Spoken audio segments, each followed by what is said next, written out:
We had a very old system, I think it was DOS based, needed upgrading, so we looked at the time at, as I say, a number of providers to see what might suit our needs. It was also looking to roll out on a self-service basis because it was very isolated system, solely used within the HR team, and the rest of the organisation didn't really connect with it at all. And the company we're using, we're moving away from supporting education and the needs that we had to do with reporting, Ofsted, certain information we need out when they turn up, that sort of stuff. So it wasn't giving us everything we needed, really.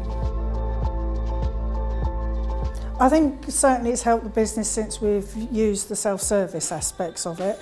So gradually we're addressing each HR workflow process that we have and basically turning it from a paper process to an electronic process. So for example, one big difference is the authorising and requesting of annual leave. That's all done out by the teams. So it means that HR has very little to do with recording annual leave now, that it's all done out by line managers and employees.